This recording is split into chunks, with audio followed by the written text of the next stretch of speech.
기도하겠습니다.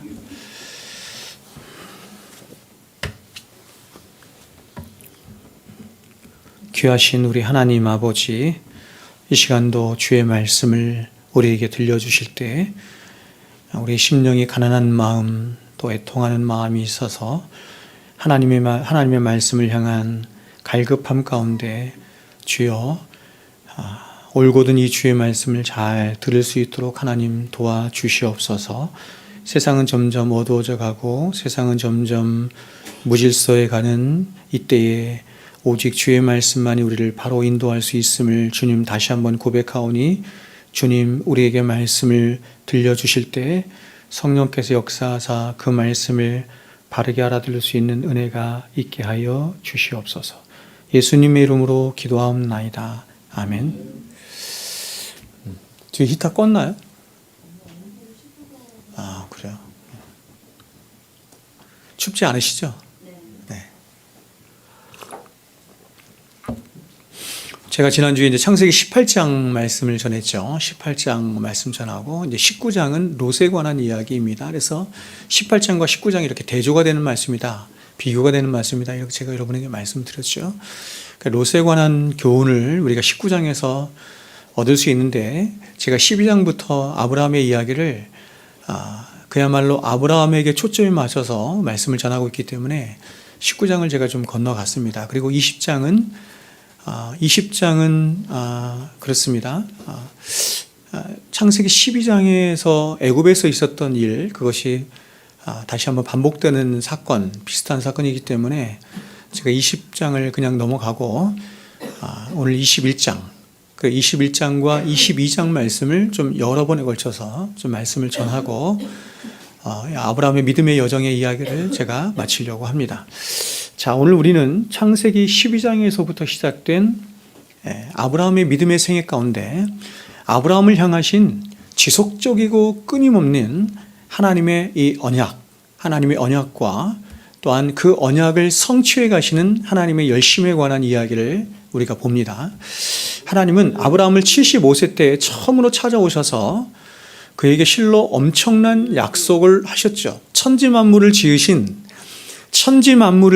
창조주 하나님이 한낱 피조물에 불과한, 흙에 불과한 인간을 찾아오셨다라고 하는 것도 굉장한 일이기도 하지만, 그에게 엄청난 약속을 하시면서 그에게 복을 주시겠다라고 하신 것은 실로 굉장한 일이다, 이렇게 말씀을 드릴 수 있습니다. 그 약속은 바로 이런 것이었죠.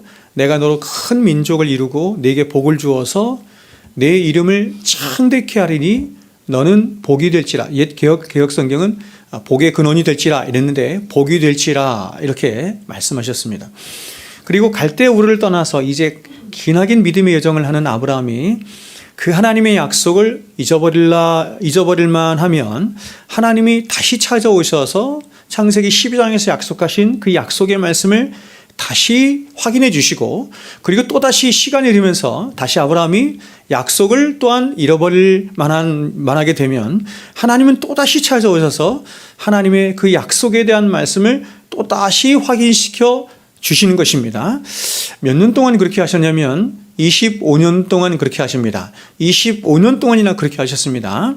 창세기 12장에서부터 시작된 약속이 13장과 15장과 17장과 19장을 거쳐가면서 계속해서 하나님이 잊어버릴 만하면 다시 나타나셔서 또 약속해 주시고 또 말씀해 주시고, 반복적으로 계속해서 하나님께서 약속하신 바들을 확인시켜 주십니다.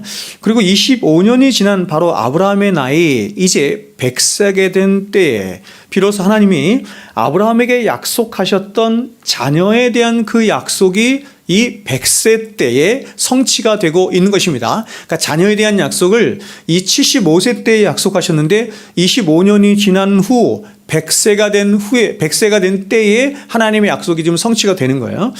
우리는 이렇게 오늘 본문에 등장하는 하나님의 약속의 신실하신 성취와 그리고 그 과정 속에 나타난 하나님의 이 구원의 경륜과 섭리의 역사들을 통해서 과연 기독교란 무엇이고 기독교가 가진 본질이 무엇이고 또 믿음의 본질이 무엇인지 우리는 보게 됩니다. 그럼 한 구절씩 제가 한번 보도록 하겠습니다. 자, 오늘 말씀을 보니까 21장 1절에 오늘 이야기가 이렇게 시작이 되고 있습니다. 여호와께서 그 말씀대로 사라를 권고하셨고, 권고하셨다는 말을 권고하셨다는 말을 더 정확하게 말하면 어떤 뜻이냐면 하나님이 찾아오셨고 이런 말이에요. 하나님이 찾아오셨고 여호와께서 그 말씀대로 사라에게 행하셨으며, 하나님이 말씀하신 대로, 그렇죠? 사라에게 찾아오셨고 말씀하신 대로 하나님께서 약속하신 대로 그에게 그대로 행하셨다, 이런 말이죠. 여러분, 오늘 우리는 가장 먼저 이 짤막한 한 구절의 말씀에서 반복되는 두 단어를 우리는 보게 됩니다. 그것은 바로 여호와께서라는 말이고, 첫 번째 말은 여호와께서라는 말이 반복되죠. 두 번 반복되죠. 그리고 그 말씀대로라는 말이 반복되는데 2절까지 포함하면 이 말씀대로라는 말이 언어에서는 세 번 반복돼요. 말씀대로, 말씀대로, 말씀대로라는 말이 세 번이나 반복됩니다. 먼저 우리는 이 여호와께서라는 이 말씀을 통해서 이 아브라함의 이야기의 중심에 누가 계신지, 그래서 기독교 신앙의 그 시작과 그 출발이 어디로부터 비롯된 것인지 먼저 보게 됩니다. 그것은 바로 지금도 살아계셔서 끊임없이 당신의 백성들을 역사를 뚫고 찾아오셔서 그 백성들에게 자신을 드러내시고 계시하심으로 그런 당신의 백성들과 관계를 맺으시고 언약을 맺어가시는 여호와 하나님이시라는 것입니다. 즉 오늘 말씀이 여호와께서라는 말씀으로 시작되는 것처럼 참된 신앙, 참된 기독교 신앙은 인간 편에서 시작되지 않고 바로 하나님으로부터 시작되는, 그래서 기독교 신앙을 이렇게 말하죠. 계시의 신앙, 하나님 중심의 신앙, 이렇게 말하는 거예요. 그러니까 하나님 중심의 신앙이라고 하는 것은 모든 것이 우리의 신앙 자체가, 우리의 신앙의 출발 자체가 하나님께로부터 시작이 되었을 뿐만 아니라 하나님을 향하여 있고 하나님을 목적하고 있다, 이런 뜻이에요. 여러분, 이러한 계시의 신앙 혹은 하나님 중심의 신앙이 바로 기독교와 세상에 있는 모든 다른 종교들을 구분짓게 하는 최고의 시금석이라고 할 수 있습니다. 즉 기독교 신앙은 하나님이 당신의 백성들을 역사를 뚫고 찾아오셔서 그 백성들에게 자신을 드러내시고 나타내시는 거예요. 당신의 백성들에게만 찾아오셔서 그 백성들에게 자신을 드러내시고 계시하심으로 그 백성들과 관계를 맺으시고 그 백성들과 언약을 맺으시는 거예요. 그러나 기독교 이외에 다른 모든 종교들과 철학과 사상들은 하나님이 시작하신 것이 아니라 사람에게서부터 시작이 된 것입니다. 사람 편에서 사람들 스스로가 실을 찾아가는, 진리를 찾아가는 방식이죠. 다시 말하면 인간 스스로가 인간 자신 안에 있는 어떤 욕구와, 종교적인 욕구와, 근데 이 종교적인 욕구가 무엇과 함께 만났냐면 인간의 탐심과 만난 거예요. 그러니까 종교적인 욕구와 탐심이 함께 만나서 그 필요를 따라서 그 탐심을, 종교적인 욕구와 탐심이 만난 그 욕구를 투영하여 만든 것을 종교라고 하고, 그 종교가 말하는 신이라고 하는 것입니다. 그러므로 사실상 성경이 말씀하는 바와 같이 그 모든 종교들과 그 종교들이 말하는 신은 실체가 없어요. 실체가 없는 허상이에요. 왜냐하면 인간 안에 있는 이 종교성이 만들어낸, 혹은 인간 안에 있는 탐심이 만들어낸 허상이기 때문에 존재하지 않아요. 실체가 없어요. 이 세상의 모든 존재는 딱 둘로만 나눠지는데 신적인 존재와 피조물이에요. 신과 피조물. 근데 신적인 존재는 성부, 성자, 성령, 삼위 하나님 밖에 없다는 것입니다. 다른 모든 것들은 뭐냐면 피조물이에요. 그게 영물이든 사람이든 동물이든 무엇이든 간에 다 피조물이다. 그래서 성경은 이렇게 실체가 없이 단순히 인간 안에 있는 이 거짓된 욕망과 탐심을 따라 만들어진 것을 우상이라고 말하는 거예요. 골로새 3장 5절에 이렇게 말하죠. 그러므로 땅에 있는 지체를 죽이라. 곧 음란과 부정과 사욕과 악한 정욕과 탐심이니.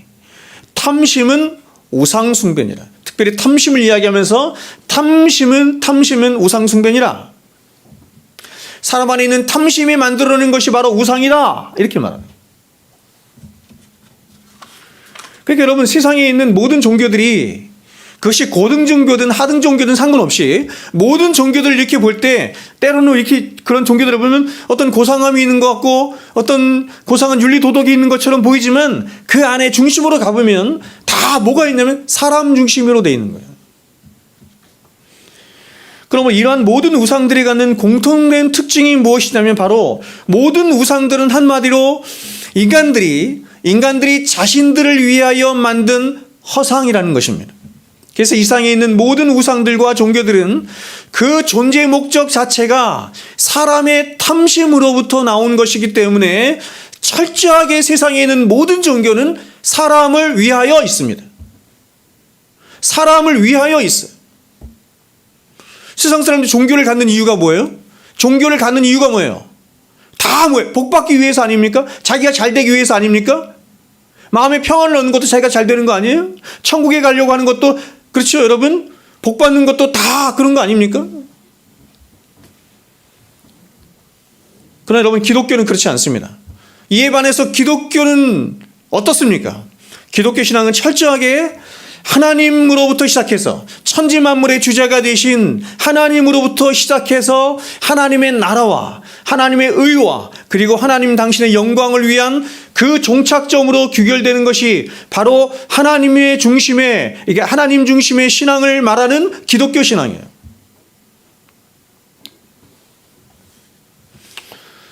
여러분, 성경을 한번 자세히 보십시오.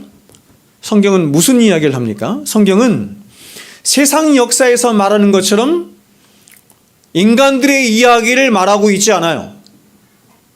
성경이 만일 인간들의 이야기라고 한다면 성경은 그 주체를 혹은 그 주어를 하나님으로 놓지 않았을 거예요. 그러나 성경의 모든 이야기의 주체자는 하나님이시고 주어는 하나님 혹은 하나님이 혹은 하나님의 말씀이 이렇게 돼요. 성경은 철저하게 하나님으로부터 시작해서 천지 만물 자체가 하나님으로부터 나온 거예요. 하나님을 향하여 있는 거예요. 하나님을 기대어 있는 거예요. 하나님을 목적하는 거예요. 이게 기독교입니다. 성경은 철저하게 하나님부터 시작해서 하나님이 이루시고 결국 하나님 그분의 영광으로 귀결되도록 하는 것이 성경의 이야기입니다. 하나님으로부터 나와서 온 세상을 하나님의 영광이 휘감아 돌다가 다시 그 모든 영광이 하나님께로 되돌려 가도록 하는 것. 그것이 바로 기독교예요. 그래서 사도는 로마서 1장부터 11장까지 해서 그 위대한 기독교의 복음과 진리들을 다 열어낸 후에 그 결론으로 이렇게 말한 것입니다. 로마서 11장 36절에 이는 만물이 그에게서 나오고 주로 말미암고 주에게로 돌아갑니다. 그에게 영광이 세세 있을지어다. 아멘. 이게 기독교입니다, 여러분. 이 말씀이 여러분의 심령 가운데 진정으로 이해될 수 있는 복이 여러분에게 있기를 바라요. 로마서 1장부터 11장까지는 이신칭의 복음부터 기독교가 말하는 그 위대한 진리들을, 그 복음에 관한 진리들을 다 열어낸 거예요. 1장부터 11장까지.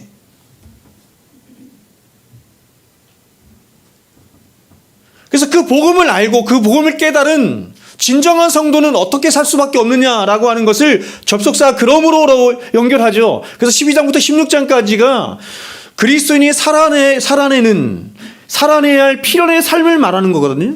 근데 그 12장 1절이 있기 전에 마지막 11장에 1장부터 11장까지 결론의 말씀이 바로 이거예요. 이는 만물이 주에게서 나오고 주로 말미암고 주에게로 돌아갑니다. 그에게 영광이 세세 있을지어다.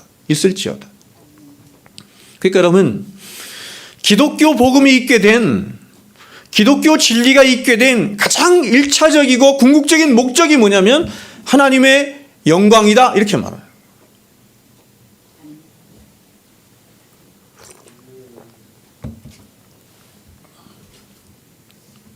그런 것 같습니까?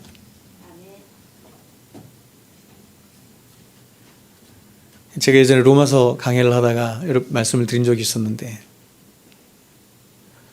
이런 하나님 중심의 신앙에 가장 대척점에 서 있는 게 있어요. 하나님 중심의 신앙, 가장 대척점에 서 있는 게 있어요. 그게 뭡니까, 여러분? 사람들의 마음을, 그쵸? 뭉클뭉클하게 하고 사람들의 마음을 어떤 면에서 굉장히 따뜻하게 만드는 것인데, 그 신학적으로 보거나 성경적으로 보면 하나님 중심의 신앙이 가장 대척점에 있는 거거든요. 그것 때문에 아담이 타락한 거거든요. 그걸 뭐라고 그래요, 여러분? 그거를 좀 고상한 말로 뭐라고 불러요? 휴머니즘이라고 부르는 거예요. 휴머니즘. 기독교는 절대로 휴머니즘이 아닙니다. 오히려 휴머니즘은 기독교와 정반대에 서 있는 거예요.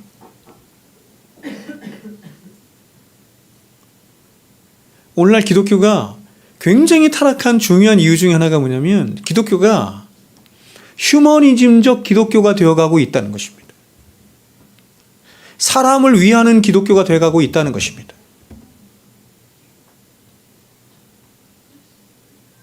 사람을 위함과 사람의 진정한 가치와 진정한 행복은, 여러분 분명히 들으세요, 오직 하나님의 영광 안에서만 발견되는 거예요. 그래서 하나님의 영광을 말하기 전에 사람의 가치와 사람의 복됨과 사람의 행복과 이런 것을 먼저 말하면 타락하는 거예요, 기독교는.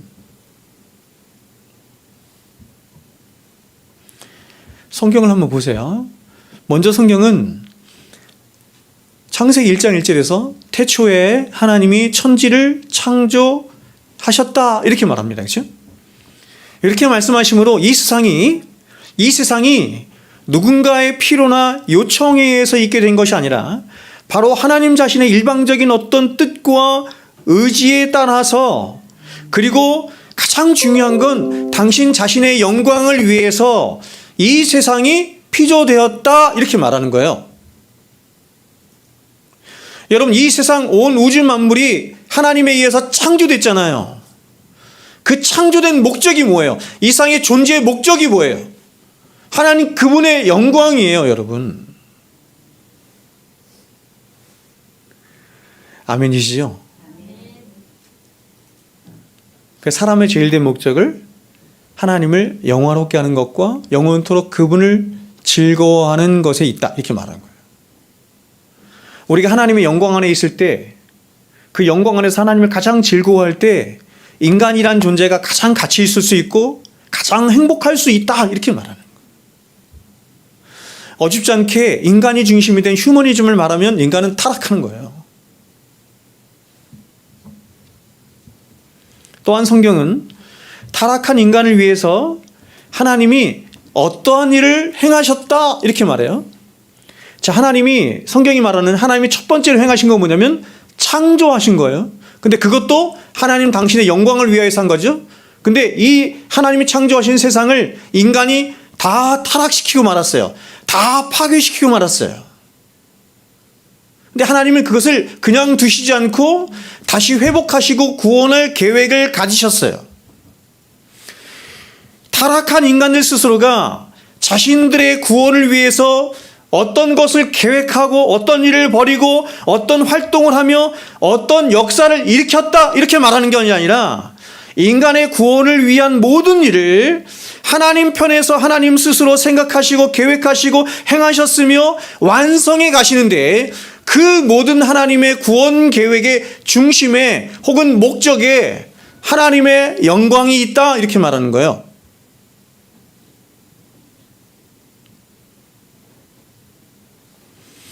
하나님의 영광을, 하나님 당신이 어떤 분이신지 하나님의 영광을 이렇게 드러내시는데, 하나님은 창조라는 방식을 통해서 당신을 드러내시는 거예요. 이해하시겠죠? 근데 이런 것과 비교가 될 수 없을 만큼 가장 찬란하게 하나님이 어떤 분이신지를 드러내시는 방법이 뭐냐면 타락한 인간을 구원하시는 구속의 방법인 거예요.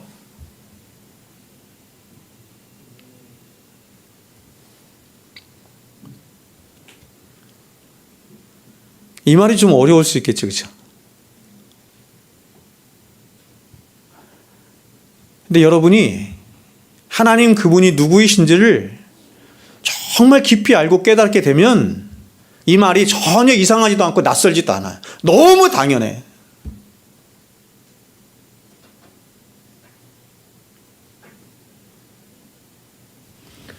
이 세상의 모든 영광의 자리에는 하나님이 서셔야 하는 거예요.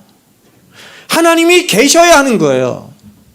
근데 그 모든 이스라엘 하나님의 영광의 자리에 사람이 너무 많이 자리 잡고 있는 거예요.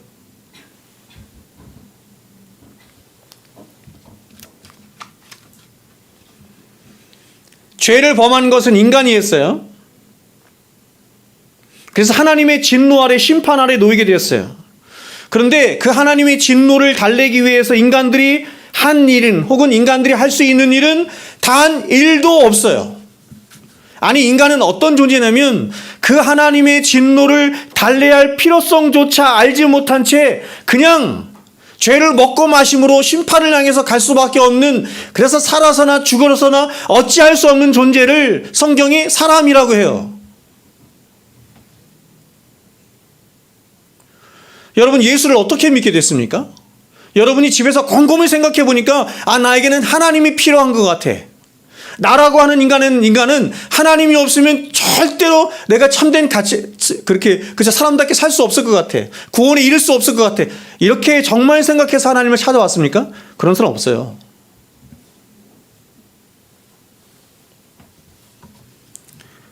인간은 자신이 누구인지를 몰라요.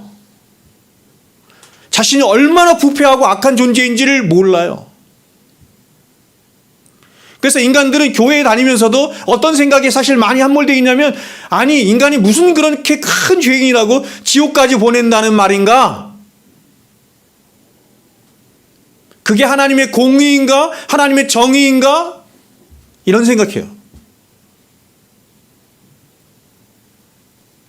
이 얘기는 첫째는 하나님이 누구이신지를 모르는 거고, 어떤 분이신지를 모르는 거고, 두 번째는 뭐냐면 그 하나님 앞에서 자신이 누구인지를 손톱만큼도 모르기 때문이에요. 그러니까 지식으로 아는 걸 말하는 게 아니에요. 그래서 여러분, 오히려 인간들의 구원, 그래서 인간들과의 화해의 필요성을 느끼신 분이 누구였냐면 하나님이셨어요. 사람은 내가 하나님과 화해해야 된다, 그래야 산다, 이런 필요성조차 못 느끼는 자라니까요. 그렇게 예수 믿은 사람 없어요. 처음에 다 예수님 왜 믿었는 줄 아세요? 자기 욕심을 따라서 믿은 거예요. 교회 가면 하나님이 좀 평안을 주실까? 내가 구하는 어떤 것들 좀 복 주시고 기도 응답해 주시고 좀 잘 되게 할까? 내가 이렇게 인생에 많은 문제들이 있는데 하나님께 세계를, 그래서 왔잖아요, 다. 그게 세상에 있는 종교들과 뭐가 달라요, 뭐가?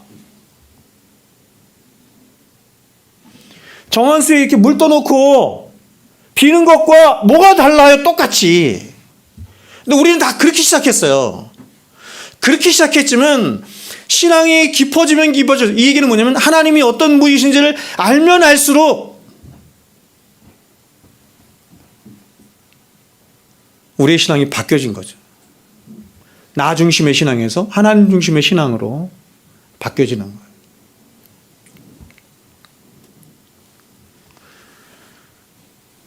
인간들과 화해할 필요성을 먼저 느끼신 분은 하나님이셨고, 그래서 하나님이 죄를 범한 인간들과 화해하시기 위해서 하나님이 스스로 계획하시고 행동하시고 모든 일을 하신 거예요. 그래서 그분이 하신 일이 뭐냐면 당신에게 하나밖에 없는 독생하신 아들을 세상에 보내신 일이었어요. 보내시기만 한 것이 아니라 고난당하게 하시고 십자가에 죽게 하시고 다시 3일 만에 부활케 하신 일. 이 모든 일을 누가 하셨냐면 성부 하나님께서 계획하셨어요. 성부 하나님께서 계획하시기 전에 성부, 성자, 성령 삼위 하나님 안에서 인간의 구원을 위한 논의가 있었어요.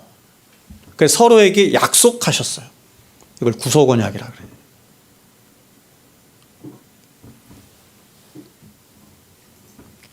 성경은 바로 이렇게 하나님이 죄인된 저와 여러분을 위해서 행하신 어떤 일들을 죄인된 저와 여러분의 편에서 볼 때 너무나 기쁘고 복된 소식이잖아요. 그래서 이것을 뭐라고 불러요? 복음이라고 부르는 거야. 유앙겔리온 복음. 하나님은 이 복음에 관한 이야기를 세상 어디에도 기록해 놓지 않고 오직 성경 66권에만 기록해 주셨어요. 그래서 이것을 특별 계시라 그래. 특별 계시라는 말은 뭐냐면 특별한 사람들에게만 주신 하나님의 말씀 이런 뜻이에요. 특별한 사람은 어떤 사람이에요? 창세로부터 구원받기로 예정된 그리스도 예수 안에 있는 자들이에요.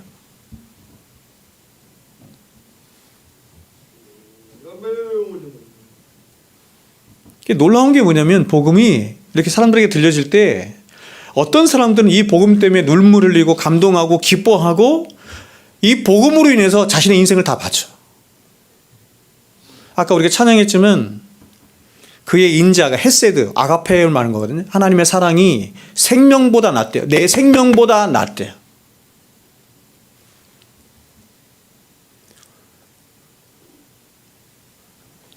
진짜로 하나님을 만나고 복음을 깨달은 사람은 이렇게 돼요. 근데 어떤 부류의 사람들은 하나님을 만나고 복음을 만났는데 오히려 그 복음이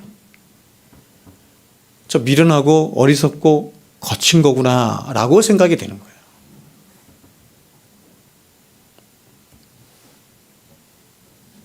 여러분, 복음이라고 하는 자체가 기쁜 소식이다라고 하는 의미를 가지고 있지만 아무에게나 기쁜 것이 아니라 창세로부터 구원받기로 예정된 자들에게만 기쁜 소식으로 들려요.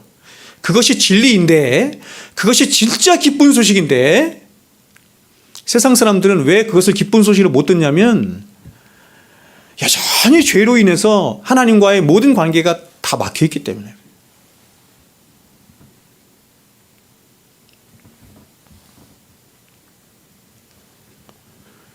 여러분, 성경을 한번 자세히 보세요. 성경에 수많은 사람들과 왕들과 권세자들의 이름이 거론되기도 하고 또 그에 따른 수많은 사건과 전쟁과 문명의 일어섬과 사라짐들이 나타나기도 하지만 결국 성경은 철저하게 그 모든 것들의 주체를, 그 모든 역사들의 주체를 하나님으로 놔요. 하나님이라니까요. 저와 여러분의 개인적인 삶, 개인적인 역사, 개인적인 인생사, 이뿐만 아니라 세상에 있는 모든 역사가, 모든 일들이, 모든 이야기가 그 주체가 누구냐면 인간이 아니고 내가 아니고 어떤 나라가 아니고 하나님이시라니까요.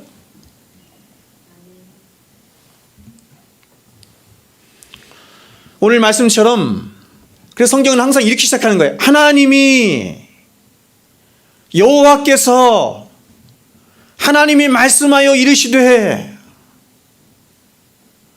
주어가 하나님이에요.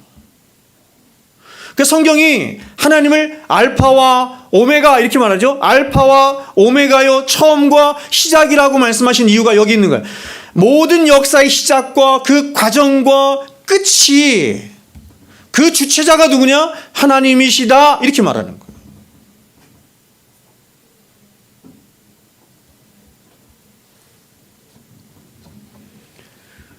세상 사람들은 자신이 인생의 주인이라고 생각하고 이 세상의 꼭대기에 사람이 있다라고 생각해요. 그렇게 해서 만들어 놓은 게 휴머니즘이라니까요. 인본주의예요.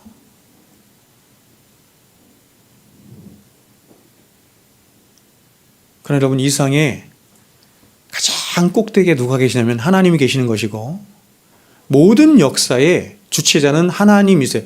그래서 여러분, 역사가 히스토리 아니에요. 제가 늘 말씀드린 히즈 스토리, 그분의 이야기라니까요. 그게 하나님께서 허용하신 역사든 하나님이 주관하시는 역사든, 역사는 두 가지가 있는데 모든 역사는 다 하나님의 역사예요.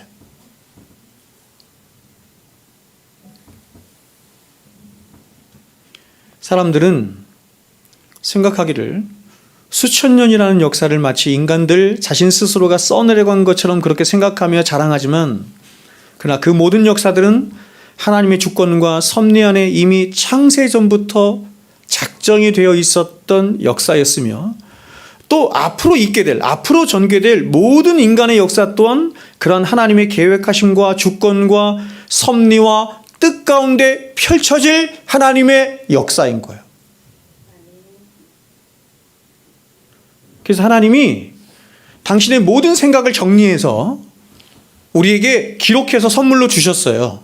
그게 뭐예요? 성경이란 말이에요. 그게 성경. 그래서 여러분, 이 성경을 읽고 성경을 깨달은 자는 세상 사람들처럼 살지 않아요. 세상 사람들은 염려하고 두려워하고 걱정하고 산단 말이에요.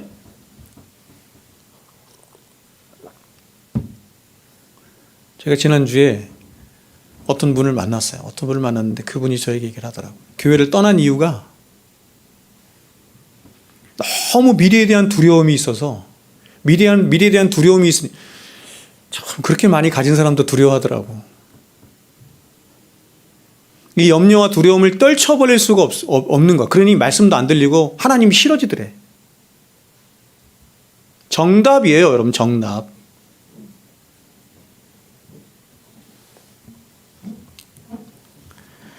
그러므로 모든 역사는 이렇습니다. 조나단 에드워즈가 말했던 것처럼 하나님의 자신의 영광을 위한 하나님의 열심 안에 그려지는 바로 하나님의 손길과 하나님의 숨결의 흔적들이라고 할 수 있습니다. 제가 여러분에게 몇 번 말씀드렸처럼 태초에 베레시트 하면서 하나님이 뭔가를 있게 하셨어요. 하나님도 있음이시지만 하나님은 영으로 있으심이거든요. 그래서 눈으로 안 보여요. 물질적인 존재가 아니에요. 근데 물질적인 어떤 것을 하나님이 베레시트 하면서 있게 하셨어요. 그게 뭐냐면 물질이고 공간이고 시간이에요. 그래서 하나님이 창조하신 시간과 공간과 물질 속에서 하나님의 열심으로 하나님의 언약 가운데 뭔가를 하나님이 일을 막 해가셨어. 그걸 뭐라고 한다고요? 역사라고 한다. 그게 역사예요.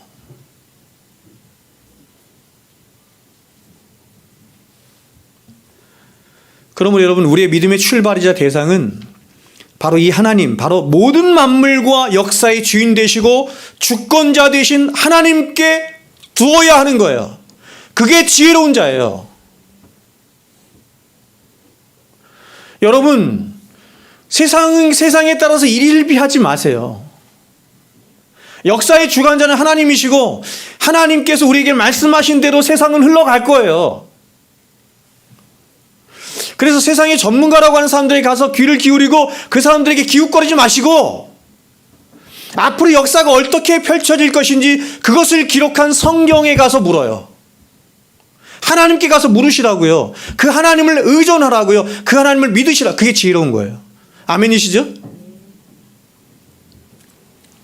두 번째로 우리의 신앙의 본질을 말하는 두 번째 중요한 단어가 뭐냐면 그 말씀대로입니다. 그 말씀대로, 하나님이 말씀하신 대로.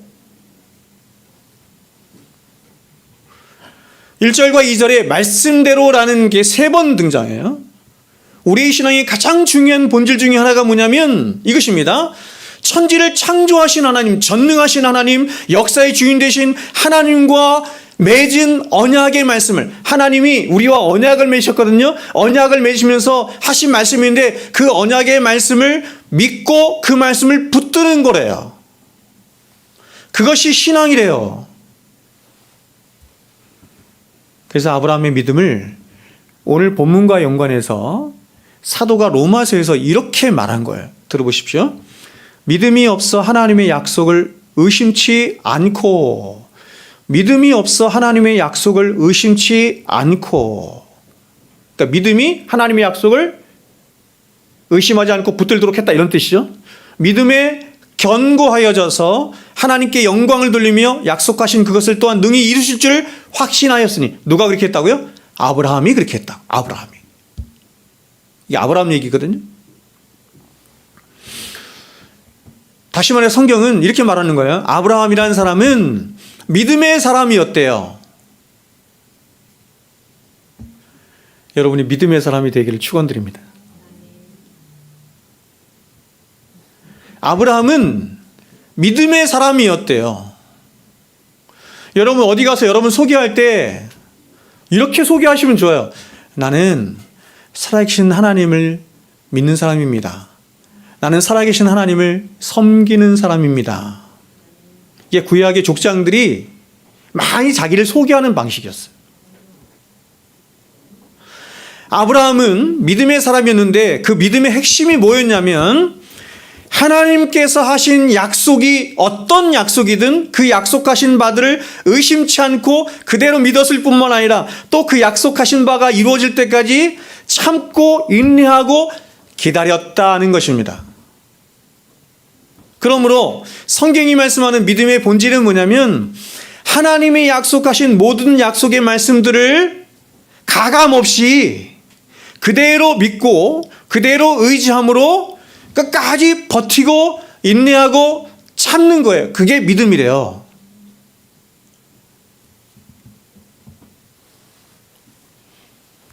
여러분, 하나님 믿죠? 하나님 믿으시죠? 하나님을 믿는다는 말은 다른 말로 이렇게 말할 수 있어요. 성경을 믿는다. 하나님이 하신 말씀을 믿는다. 이런 뜻이거든요. 그러면 제가 여러분 한번 물어볼게요. 여러분이 성경을 다 몇 독씩은 했을 거 아니에요. 그렇죠? 그럼 여러분이 성경을 읽어보면 믿을 만한 말씀이에요? 놀랍네요.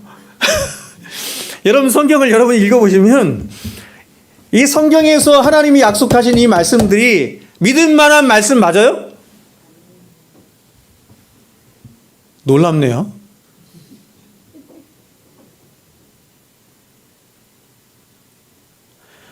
사람 안에 있는 이성과 오성 안에서 하나님의 말씀을 정말 그렇구나 이해하고 그 말씀을 받아들이고 기쁨으로 받아들이고 그것을 이해하고 그것을 믿고 확신할 만한 말씀은 없어요. 거의 없어요. 10%도 되지 않아요. 정직하게 보면. 그렇지 않습니까? 많은 사람들이 믿음에서 미끄러지는 중요한 이유 중에 하나가 뭐냐면 하나님이 우리들에게 약속의 말씀을 주셨거든요. 약속의 말씀을 주셨는데 하나님은 그 약속하신 말씀들을 반드시 이루신대요. 잘 들어보세요. 하나님이 약속하신 것들, 당신이 약속하신 것은 당신이 반드시 이루신다. 이게 믿음이거든요. 근데 사람들은 이것을 어떻게 생각하냐면 하나님이 약속하신 바를 이루실 줄 믿습니다. 이렇게 하지 않고 내가 하나님께 요구한 것, 하나님께 내가 구한 것, 이것이 이루어질 줄 믿습니다. 이렇게 한다. 이렇게 믿음을 변경시킨다니까요. 그런 건 하나님이 약속하신 적이 한 번도 없어요. 여러분, 하나님이 여러분에게 좋은 아파트에 살게 하실 거라고, 좋은 차 타게 하실 거라고, 좋은 직장 줄 거라고, 결혼 잘하게 할 거라고 약속하신 적 없어요. 아세요? 근데 이상하게 기독교가 그렇게 변질이 됐다니까요. 성경, 하나님 말씀과 믿음을 그렇게 변질시켰다니까요.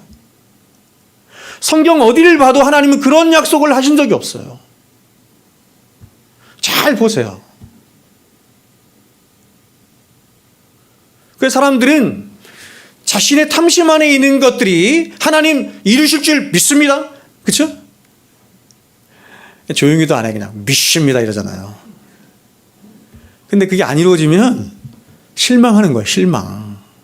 아니 하나님이 약속하신 적도 없는데 자기 혼자서 떠들고 자기 혼자 하나님을 향해서 그렇게 막 하나님을 향해 주입시켰잖아요.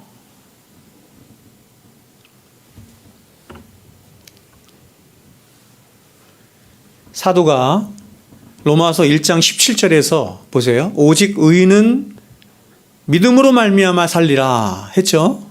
이 로마서 핵심 아니에요. 오직 의인은 믿음으로 말미암아 살리라 할 때에 그 믿음이 어디서 온 거냐면 하박국 2장 4절의 말씀을 가져온 거예요. 오직 의인은 믿음으로 살리라 하박국의 말씀인데 이 믿음을 인용한 말씀인 것인데 그런데 그 말씀의 모티브가 되는 말씀이 바로 출애굽기 17장 말씀이에요. 아말렉과의 전투에서 있었던 거예요. 읽어드릴게요. 출애굽기 17장. 그때 아말렉이 와서 이스라엘과 르비딤에서 싸우니라. 모세가 여호수아에게 이르되 우리를 위하여 사람을 택하여 나가서 아말렉과 싸우라. 내일 내가 하나님의 지팡이를 손에 잡고 산꼭대기에 서리라. 여호수아가 모세의 말대로 행하여 아말렉과 싸우고 모세와 아론과 훌은 산 꼭대기에 올라가서 보세요. 모세가 손을 들면 이스라엘이 이기고 손을 내리면 아말렉이 이기더니 모세의 팔이 피곤하죠. 싸우니까 피곤하지요. 우리가 영적 전쟁하면 피곤해요. 믿음으로 살려고 하면 피곤해요. 세상살이 자체가 피곤해. 모세의 팔이 피곤하며 그래서 손이 내려오려고 그러죠. 그래서 어떻게 했냐면 그들이 돌을 가져다가 모세 아래에 놓아 그가 그 위에 앉게 하고 아론과 훌이 한 사람은 이쪽에서 한 사람은 저쪽에서 모세의 손을 붙들어 올렸더니 그 손이 해가 지도록 내려오지 아니한지라. 그 손이 해가 지도록 내려오지 않으므로 결국 누가 이겼어요? 하나님이 이기셨잖아요. 이스라엘 백성들이 이겼잖아요. 여기서 그의 손이 내려오지 아니한지라. 피곤해서 나는 너무너무 피곤해서 이 손이 내려올 수밖에 없는데 아론과 훌이 붙들어서 손이 내려오지 않게 됐어요. 이때 이게 내려오지 아니한지가 이게 버텼다 이런 뜻이거든요. 이게 영어로 스테디예요. 이거를 믿음이라고 한단 말이에요. 에무나. 그러니까 여러분 믿음의 가장 기본적인 어원이 뭐냐면 버티는 거예요. 참는 거예요. 인내하는 거예요. 그러면 여러분에게 묻겠습니다. 여러분 참을 수 있어요? 인내할 수 있어요? 제가 나중에 다시 말씀드리겠지만 이스라엘 백성들이 애굽에서 출발한 다음에 하나님이 애굽에서 일으키신 10가지 재앙을 받거든요. 엄청난 재앙들을 받죠. 하나님의 심판을 받죠. 어린 양의 피까지 봤어요. 그리고 나서 홍해를 갈라지는 것까지 봤어요. 세상에 이런 사람이 어디 있습니까? 인간의 역사에 이런 사람들은 없어요. 근데 이런 사람들이 3일길을 못 견디고 마라의 쓴물에서 실패해. 하나님을 원망해. 애굽으로 돌아가자 한다니까요. 3일길을 못 버티고. 그게 인간이에요. 사람이 자신의 힘과 의지와 노력으로 참지 못해요. 버티지 못한다니까요. 피곤해서 낙심하고 쓰러지는 거예요. 그게 인간이에요. 근데 놀라운 건 뭐냐면 어떤 사람들은 놀랍게 버티고 인내하고 끝까지 참는 사람이 있더라.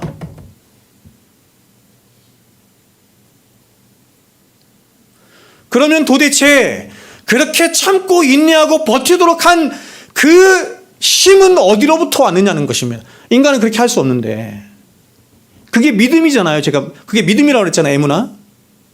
그러면 결국 이 믿음은 누구로부터 온 거예요? 하나님으로부터 온 거예요. 잘 보세요. 사람도 이렇게 할 수 있어요. 나 믿어요. 나 믿습니다. 이렇게 할 수 있어요. 그러니까 사람이 스스로 가진 믿음이 있어요. 말고 하나님으로부터 온 믿음이 있어요. 하나님이 주신 믿음이 있어요. 이 두 개의 차이가 뭐냐면 사람이 가진 믿음은 오래 못 가고 못 버티고 쓰러지고 실패하고 중간에 낙심한다는 거예요. 근데 하나님이 주신 믿음은 끝까지 버티게 한다는 거예요. 그래서 어떤 믿음이 저와 여러분 안에 있는 믿음이 진짜인지 가짜인지를 하나님이 시험하시는 거예요. 뭘 통해서? 그야말로 시험을 통해서, 고난을 통해서.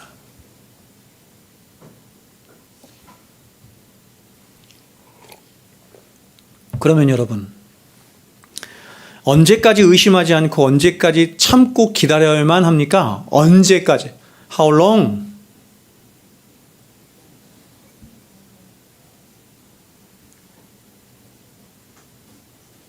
그래서 이게 참기 힘들고 어려우니까 사람들은 하나님 앞에 가서 막 울면서 때로는 하나님을 원망하기도 하고 때로는 어떤 사람들은 하나님 앞에 딜을 하기도 해요. 내가 기한 언제까지입니다. 이게 어려운 거예요. How long? 여기에 대해서 답을 주고 있어요. 오늘 2절 말씀에 2절 말씀 한번 보세요. 이렇게 말해요. 창세기 21장 2절. 사라가 임신하고 하나님이 말씀하신 보세요. 시기가 되어 하나님의 말씀하신 때가 되어 노년에 아브라함에게 아들을 낳으니 여기서 말씀하신 시기가 되어를 옛 개역 성경은 기한에 미쳐 이렇게 번역을 했는데 이 기한에 미쳐는 바로 하나님이 정하신 그 때가 차기까지의 시간을 말하는 거예요.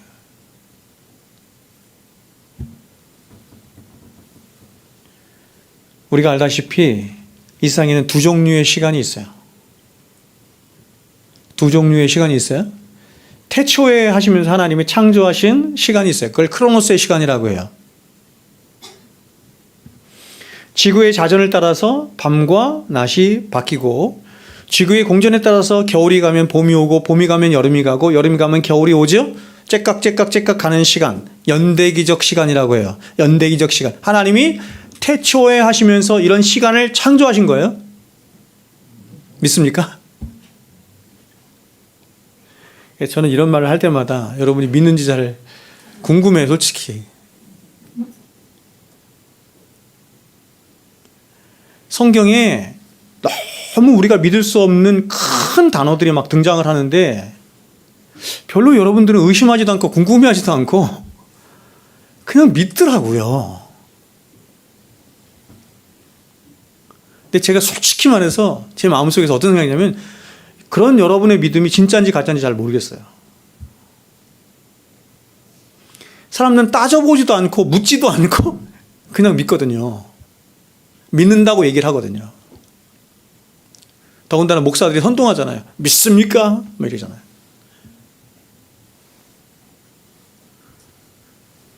이 시간은, 이 크로노스의 시간은 하나님이 창조의 때에 만들어낸 시간이에요. 그러나 이와 달리 카이로스의 시간이라는 게 있어요. 카이로스의 시간, 옛날에 제가 차고 다니던 시간이 카이로스였는데, 이 카이로스의 시간은 이런 겁니다. 어떤 일이 수행되기 위한 시간, 혹은 어떤 목적이 이루어지기 위한 하나님의 시간, 혹은 하나님이 정하신 시간을 말하는 거예요. 즉, 이 히터 좀 꺼줄래요? 엄청 덥네. 즉 이렇습니다. 계획이 세워지고 그 계획이 실행되고 이루어지는 시간, 특별히 하나님의 활동이 전개되고 그분의 계획이 실현되어지는 시간, 바로 하나님의 시간, 하나님이 정해놓은 시간, 하나님의 때, 이거를 카이로스 이렇게 말해요. 성경은 바로 이렇게 하나님이 정하신 하나님의 카이로스의 때에 하나님이 약속하신 그 약속이 성취되고 이루어진다, 이렇게 말하는 거예요. 그리고 이렇게 하나님이 정하신 때까지 끝까지 버티고 참고 인내하게 해서 반드시 하나님의 약속하신 바들을 보게 하고 누리도록 하나님이 당신의 선택된 백성들에게 주신 게 뭐냐? 그게 믿음이다, 이렇게 말합니다. 그 믿음이 없으면, 하나님이 주신 믿음이 없으면 하나님이 약속하신 바들을 믿을 수도 없을 뿐만 아니라 그 약속하신 때까지, 이루어질 때까지 참고 인내할 재간이 없어요, 우리에겐. 자, 여러분, 지금 그래서 하박국 2장 3절에 보면 이렇게 말한 겁니다. 하박국 2장 3절 말씀 다음이 오직 의인은 믿음으로 말미암아 살리라거든요. 그리고 그 전에 뭐라고 말했냐면 이렇게 말했어요. 이 묵시는 하나님의 말씀은, 하나님의 약속은 이런 뜻이죠. 이 묵시는 정한 때가 있어요. 정한 하나님의 때가 있어요. 하나님이 정하신 때가 있대요. 그 종말이, 그런데 그 종말이 그때가 속히 이르겠고 결코 거짓되지 아니하리라. 반드시 이루어져. 비록 더딜지라도, 너희가 볼 때는 굉장히 더딘 것 같은데 더딜지라도 기다려. 지체되지 않고 반드시 응하리라. 여러분, 우리가 기대하고 우리가 하나님 앞에 요구한 거 말고, 아까 말씀드린 것처럼 하나님이 성경을 통해서 약속하신 바들은 반드시 이루어지고 성취된대요. 그런데 문제가 하나 있어요. 문제가 뭐냐면 그 말씀이 이루어지는 때를, 다시 말하면 그 약속이 이루어지는 하나님이 정하신 때를 우리는 알지 못한다는 것입니다.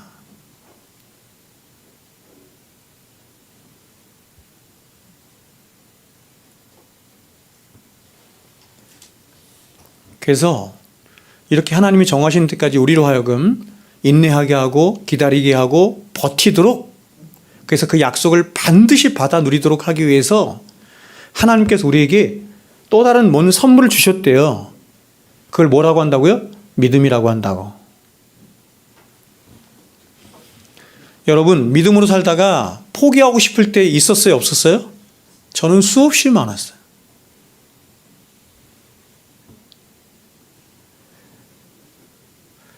특별히 제가 신혼초 때 너무 이 부모님과 이 가족들의 이 핍박이 너무 심하고, 그렇게 막 초등학교 때부터 3학년 때부터 기도하고 그랬는데 전혀 움직일 기미도 안 보이고 변화될 기미도 안 보이고, 오히려 더 핍박이 심해지고.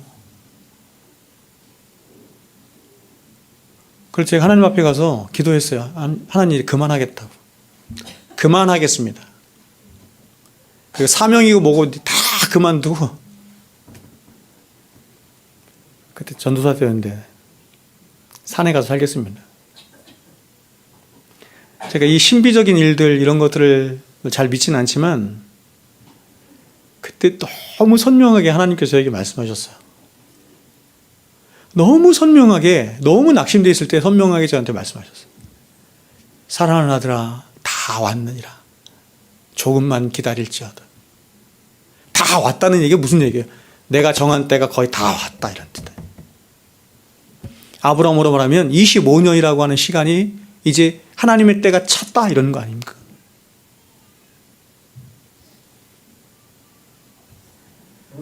지금 하나님 앞에 서 있는 두 늙은 노부부를 보세요. 아브라함과 사라인데, 아브라함은 100세가 되었고 사라는 90세가 되었습니다. 이들은 그야말로 이제 죽음을 얼마 남겨놓지 않은, 그래서 더 이상 이 세상에서의 어떤 소망이나 자랑이나 약속을 붙들기에는 너무나 늙어버린 노부부예요.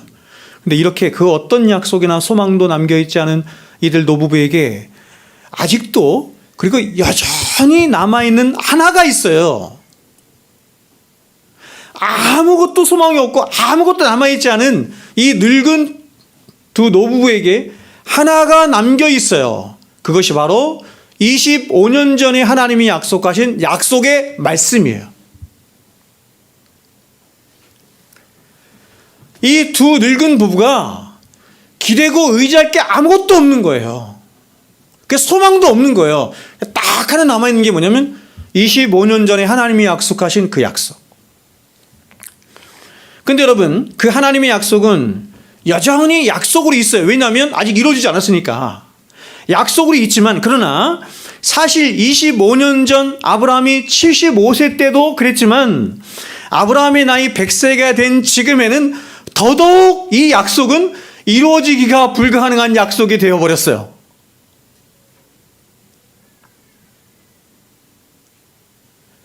약속으로는 있는데 점점 더 시간이 가면 갈수록 이 약속은 이루어지기 불가능한 약속이 되는 거예요. 왜냐하면 100세 된 할아버지, 90세 된 할머니가 자녀를 낳는다는 것은 불가능하기 때문에. 그러므로 여전히 약속은 있으나 이 약속은 절대 불가능한 약속일 뿐인 것입니다.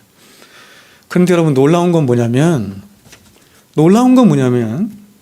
이 노부부가 이 하나님의 약속을 잊지 않고 지금까지 붙들고 있었다는 것입니다.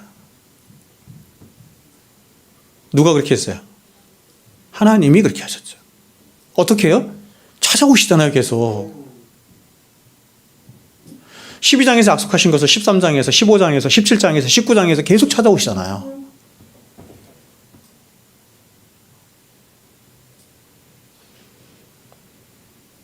그래서 예수님이 베드로에게 말씀하신 거예요. 사탄이 밀가 부르듯 너에게 그렇게 하겠지만 내가 너의 믿음이 떨어지지 않기 위하여 내가 너를 위하여 기도할 것이다. 간구할 것이다. 이들은 25년이라는 세월 동안 하나님이 주신 믿음으로 버틴 거예요. 물론 여러분, 이들은 중간에 한때의 의심과 불신으로 첩을 얻어서 이스마엘을 내놓기도 하고 롯을 의지하기도 하고 엘리에셀을 내놓기도 했어요. 그것은 누가 한 거냐면 아브라함과 사레가 한 거예요. 그러나 그럼에도 불구하고 하나님은 끊임없이 아브라함을 찾아오셔서 그 약속을 다시 하시고 또 하시면서 그에게 이 믿음이 완전히 잃어버리지 않도록 하나님께서 그 믿음을 붙들어 주신 것입니다. 그러면 자, 요 얘기하고 오늘 말씀 마치겠습니다. 하나님이 정하신 이 25년이라고 하는 시간은 어떤 시간이에요? 왜 하나님은 당신이 약속하신 약속을 이루시기까지 25년이라고 하는 시간을 아브라함으로 하여금 기다리도록 하신 것입니까? 그것은 바로 이 25년이라는 시간이 아브라함으로 하여금, 보세요. 아브라함에서 이름을 바꿔주잖아요. 아브라함에서 아브라함. 아브라함은 존귀한 아버지고 아브라함은 열국의 아버지죠. 하나님이 아브라함을 처음 찾아오셨을 때 아브라함은 어떤 상태에 있는 자였냐면 존귀한 아버지였어요. 이상 무엇을 다 내가 갖다 쓰더라도, 누구를 다 희생시키더라도 내가 존귀한 아버지만 되면 돼. 그게 아브라함의 정체성이었어요. 아브라함의 삶의 목적이었어요. 근데 이런 아브라함을 찾아오셔서 하나님이 그에게 믿음의 여정을 통해서 어떤 사람으로 바꿔주신다고요? 열국의 아버지로 바꿔주시는 거예요.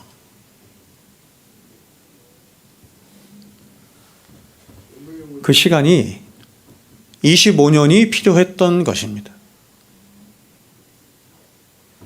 다시 말해서 하나님은 25년이라는 하나님이 정해놓으신 카이로스의 시간을 통해서 아브라함으로 하여금 자기를 높이고 자기만을 위하여 사는 그런 존귀한 아버지에서 이제 하나님을 높이고 하나님의 영광을 위하여 사는 그런 열방을 섬길 수 있는 열국의 아버지. 여러분, 열국의 아버지를 베드로전서 2장 9절에서 뭐라고 얘기했어요? 우리들에게 뭐라고 말씀했어요? 왕 같은 제사장이죠.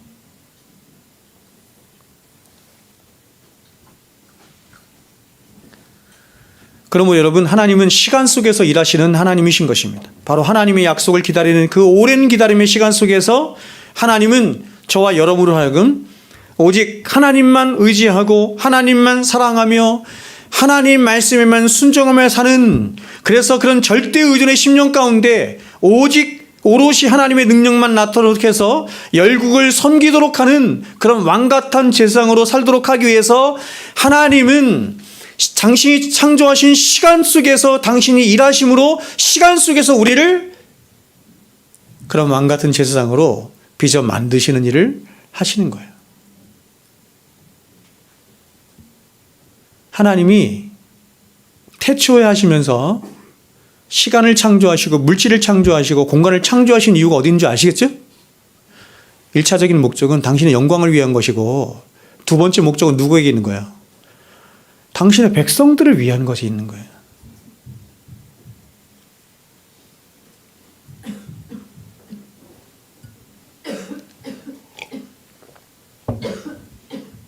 그러니까 여러분, 이 세상에 있는 여러분의 인생 가운데 불어오는 어떤 사건이든 일이든 어떤 역사든 다 상관, 모든 일들은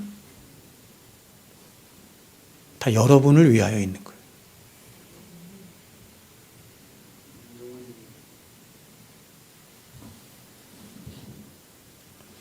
그러니까 여러분의 중심이 이걸 놓치면 안 되는 거예요. 내 인생의 목적 가운데 가장 최고로 이루어야 할 것이 무엇인지를 생각을 해야 되는 거예요.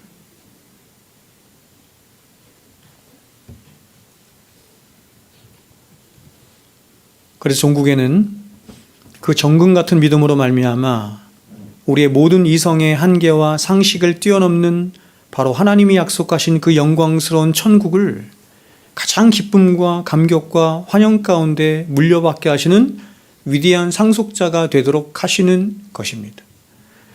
여러분에게 한번 물어볼게요. 예수님이 오실 거라고 믿어요? 솔직하게 생각해 보세요. 예수님이 다시 오실 거라고 믿어요? 그리고 예수님이 다시 오시면 여러분을 하늘로 들러 올려서 정말 천국에서 그 사랑하는 예수님과 함께 영원토록 살게 하실 거라고 믿어요? 아니, 이런 만화 같은 이야기를 믿는다고요?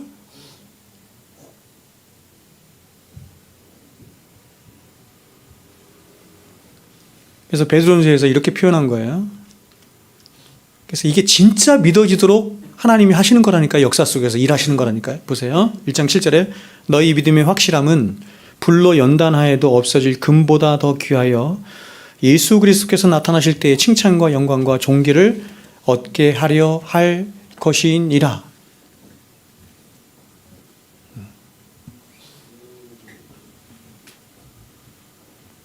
여러분, 하나님이 저와 여러분에게 보기를 원하시며 기대하시는 믿음이 바로 이 믿음이에요. 바로 불로 연단하여도 없어지지 않을, 그래서 반드시 우리 주님 다시 오시는 그날에 칭찬과 존귀와 영광을 얻도록 하는 그 믿음을 원하시고 기대하시는 것입니다. 그래서 하나님은 저와 여러분 가운데 그 믿음을 보기를 원해서 우리에게 때로는 우리 인생 가운데 불같은 시험을 허락하시기도 하고, 때로는 오랜 기다림의 시간도 갖도록 하시는 것이며, 또 때로는 사망의 음침한 골짜기를 지나는 것 같은 인생의 때를 만나기도 하게 하시는 거예요. 그래서 시편 66편이 이렇게 말했어요. 시편 66편 제가 읽어드릴게요. 하나님이여, 주께서 우리를 시험하시죠? 주께서 우리를 시험하시되 우리를 단련하시기를 은을 단련함 같이 하셨으며, 우리를 끌어 그물에 걸리게 하시며 어려운 짐을 우리의 허리에 메어 두셨으며, 사람들이 우리 머리를 타고 가게 하셨나이다. 우리가 불과 물을 통과하였더니 주께서 우리를 끌어내사 풍부한 곳에 들이셨도다. 하나님이 생각하시는 풍부한 곳, 여러분이 생각하는 풍부한 곳이 같은지 다른지 한번 생각해 보십시오. 여러분, 이스라엘 백성들이 하나님이 준비하신 광야 40년의 삶을 통과함으로만 가나안에 들어갈 수 있었던 것처럼, 모든 하나님의 백성들에게 고난 없는 영광, 고난 없는 천국은 불가능한 것입니다. 제가 여러분에게 수요예배 때도 늘 말씀드렸지만, 그리스도인이 된다는 것은 고난이 가중되는 거예요. 오히려 그리스도인이 된다는 것은, 그리스도인이 되기 전에 하나님이 심판을 선고하셨기 때문에 죄로 인한 심판의 선고로 말미암아서 우리가 이 땅에서 당하는 고난이 있는데, 그 고난 플러스 하나님이 우리를 하나님의 거룩한 백성으로 빚어 만드시기 위해서 예비하신 고난이 또 있는 거예요.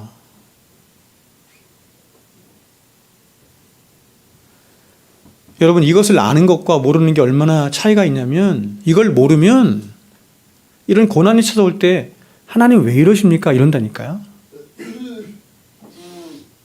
하나님 나를 사랑하신다고 하는데 왜 이런 고난을 주시는 거예요? 이렇게 한다니까요. 근데 이것을 알게 되면, 이 비밀을 알게 되면, 어떤 고난이 찾아와도 이런 관점으로 보고 해석하고 이해할 수 있는 능력이 우리 안에 있게 되기 때문에, 그 고난을 야고보서 사도가 말하는 것처럼 오히려 기쁨으로 맞이하게 되는 것입니다. 그래서 바울도 이렇게 말한 거예요. 사도행전에서. 복음을 그 성에서 전하여 많은 사람을 제자로 삼고 루스드라와 이고니온과 안디옥으로 돌아가서 제자들의 마음을 굳게 하여 이 믿음에 머물러 있으라 권하고, 또 우리가 하나님의 나라에 들어가려면 많은 환난을 겪어야 할 것이니라 하고.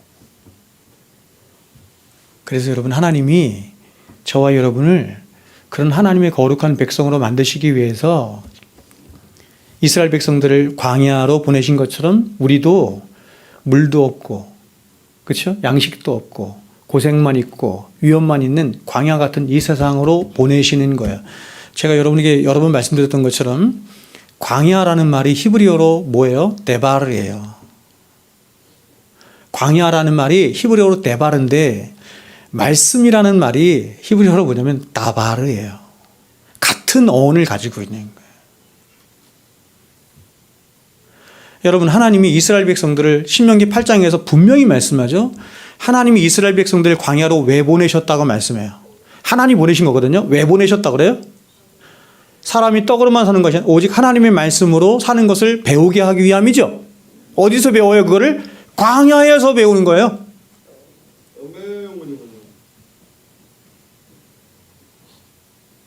여러분, 출애굽한 이스라엘 백성들이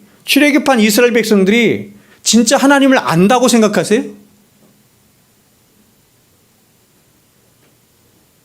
여러분이 처음 예수를 믿었을 때 여러분이 하나님이 어떤 분이신지, 예수님이 어떤 분이신지, 그분의 은혜가 무엇인지, 그분의 사랑이 무엇인지, 진짜 십자가 사랑이 무엇인지 여러분 안다고 생각해요? 아니에요. 그때 그렇게 안 믿었다니까요. 다 여러분 중심적으로 여러분을 위해서 믿은 거잖아요. 근데 그런 여러분을 하나님의 광야 속에서 훈련시키는 거예요. 광야 속에서 뭘 깨닫게 하시는데요? 하나님이 어떤 분인지, 하나님의 사랑이 어떤지, 하나님의 은혜가 어떤 것인지, 십자가의 사랑이 어떤 것인지, 그 광야에서 깨닫는 거거든요.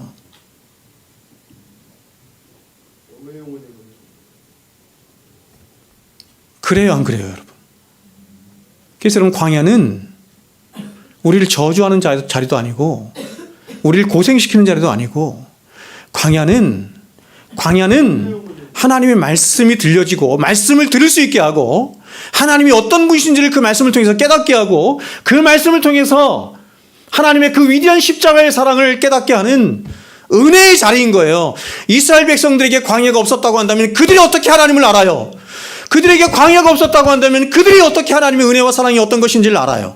하나님의 돌보심이 어떤 것인지, 하나님의 성실함이 어떤 것인지 어떻게 알아요, 여러분? 어떻게? 우리도 똑같죠. 광야 같은 이 세상 속에서 우리는 많은 고난을 만나고 많은 어려움을 만나요.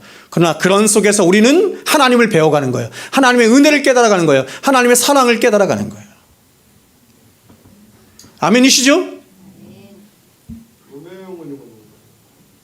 그러므로 여러분 가운데, 여러분의 인생 가운데, 광야 같은 여러분의 인생 가운데 불어오는 그 어떤 일도 세상 사람들처럼 똑같이 그렇게 심판으로 말미암은 고난인 것으로 여기지 마시고, 그래서 내가 이 고난을 어떻게든 피하게 되겠구나 이렇게 생각하지 마시고, 고난을 통해서 배우세요. 하나님을 배우시고, 그분의 사랑을 배우시고, 그분의 은혜를 배우시고, 그분의 능력을 배우시고, 십자가를 배우셔야 하는 것입니다. 기도하겠습니다.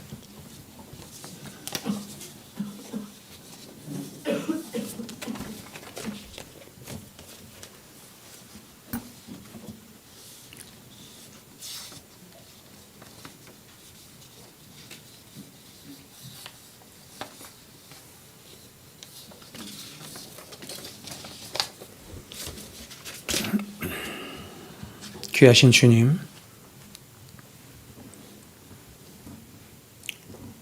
우리를 사랑하시는 그 하나님의 사랑의 그 신비스러움은 우리가 결코 알 수도 없고 깨달을 수도 없습니다. 하나님이 우리를 사랑하시는 그 사랑은 우리의 영혼을 통찰하시는 사랑이기에 때로는 우리에게 고난도 있고 어려움도 있는 것이고, 때로는 사망의 음침한 골짜기를 지나는 것 같은 그런 인생의 때를 지나게도 하시는 것입니다. 아버지 하나님, 우리의 지각이 열려서 하나님, 과연 하나님께서 우리를 어떻게 대하시고 어떻게 바라보시며 어떻게 사랑하시는지, 그래서 그 하나님의 사랑이 우리의 심령 가운데 이루어지도록 하기 위해서 하나님이 어떻게 일을 하시는지 우리의 지각이 열려서 하나님 주신 계시를 따라 진리를 따라 알고 깨닫고 봄으로 우리의 인생이 더 이상 허무한 인생이 아니라 살아가면 살아갈수록 더욱더 하나님을 보게 하고 하나님의 능력을 경험하도록 하며, 그래서 그 하나님의 능력 안에서 하나님의 뜻을 이루는 진정한 성도의 삶으로 나아가는 복된 성도의 인생 되게 하여 주시옵소서. 예수님의 이름으로 기도합니다. 아멘.